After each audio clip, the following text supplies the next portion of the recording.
Rheneas and Scarloey were talking quietly to Coldy next morning when Duncan stormed up, followed by Sir Handel. "Hello," chuckled Rheneas.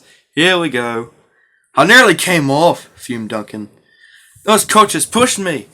The thing controller says they didn't. He says I kept a bad lookout." "Why does he always pick on me? It's not fair."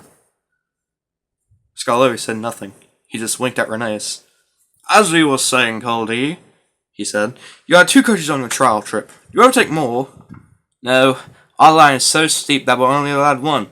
We each have our own. Mine's called Catherine, and I know her well. That's most important." "Why?" said Sir Handel. "They're only coaches. Ours are something more," said Coldy. "You pull your coaches, and you can see ahead. We push ours up, so we can't. They watch the line for us. The guard watches too, of course, but Catherine's so clever that I know at once if anything's wrong." "That must take a load off your mind," said Scarloey.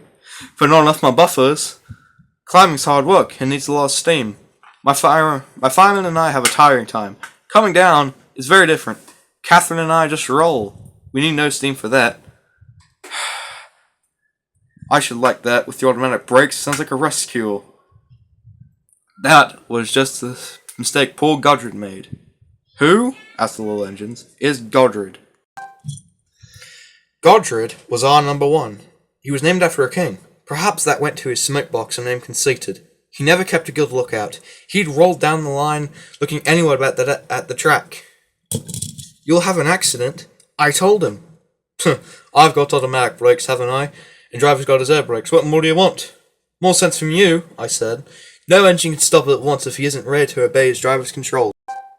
"The first thing a young engine learns," said Scarloey. Godred never learnt sense. His driver and fireman and our manager, who back then, Mr. Horse, all spoke to him. They even took him to pieces to see if anything was wrong. But he still went on in the same old way. One day, I was going up and waited at a station for Godred coming down to pass me. As I waited, so it happened. One minute he was on the track. The next, his driver and fireman jumped clear as he rolled over. No one was hurt. His coach stayed on the rails, and the guard braked it to a stop. They brought Godred home the next day. "We got no money to mend you, so you'll have to go to the back of the shed." As time went on, poor Godred got smaller and smaller, till nothing was left. What happened?" asked Duncan anxiously. "It's not nice to talk about." "But what happened? Why isn't it nice?" "Our drivers used Godred's parts to mend us," answered Coldy mournfully. Sir Handel and Duncan were unusually silent long after Coldy had gone home.